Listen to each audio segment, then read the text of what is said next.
This is VW's new Taigo, the decidedly more casual version of the T-Cross and yet another SUV on the list of options to buy. And just like many of you out there, I haven't quite made up my mind about this one yet. But that's what we're here to find out.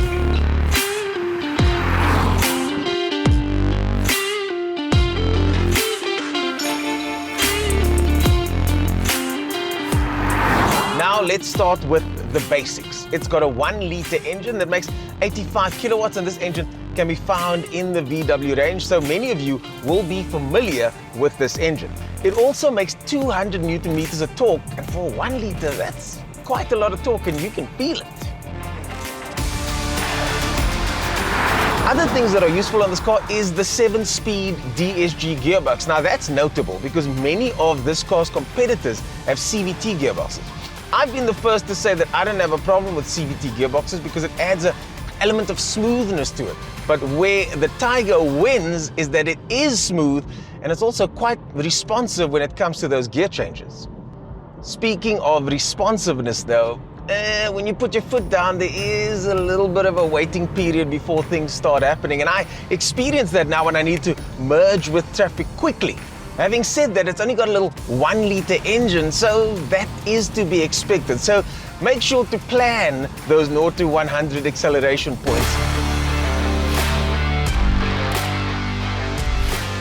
It's got stop-start as well, which means you can get down to as low as 5.4 liters per 100 according to the manufacturer. I've been testing this car extensively and I've managed to get 7 liters per 100. But be aware that it's only got a 40-liter fuel tank, so you've got to plan those long-distance trips and take all of that into consideration.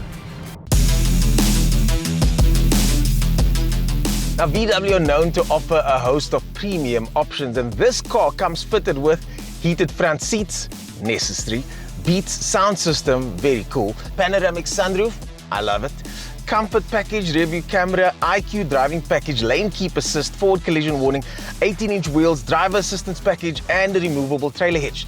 Now, that is going to cost you a fair amount of money, so again, be very aware when speccing your Taigo to make sure that you don't go out of budget. So the nice thing about having all these wonderful options is that you get a car that feels very premium, but that is where the one big negative of the Taigo comes into play. Yes, it's got the VW quality that we've become used to, especially because it's proudly South African built, some of these cars, but this one has got quite a lot of plastics everywhere, and even the soft touch sections still quite plasticky. So again, go and inspect the car and see if you're willing to live with this interior, but that again doesn't take away from the quality. It's just not as soft and nice as some of its rivals.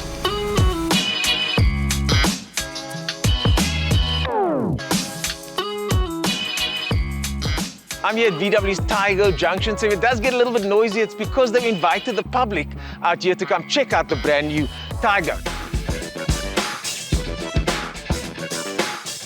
So what else is the difference between this and the T-Cross? Well, the wheelbase on this is slightly longer, and so is the overhangs at the back, which means that you get a lot more space at the back than something like the T-Roc, but you also get a lot more boot space than the T-Cross.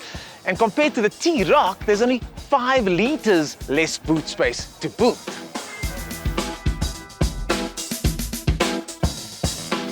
Where the T-Cross has 337 liters of space at the back, this guy over here has 440. Now, some might ask the question that, is VW trying to cannibalize the sales of their other SUVs? Well, the answer is no. They want to dominate the segment. Starting at 429,900, and there are 3 derivatives available for the new Taigo. If you add this to the existing SUV ecosystem, you now have a VW for every occasion. Be sure to check out that option list to make sure that you're getting the value that you want, but luckily this car does come quite highly spec'd, even in standard trim. Go give it a test drive and check out if this is what you're after versus the rest of the range or even some of its competitors.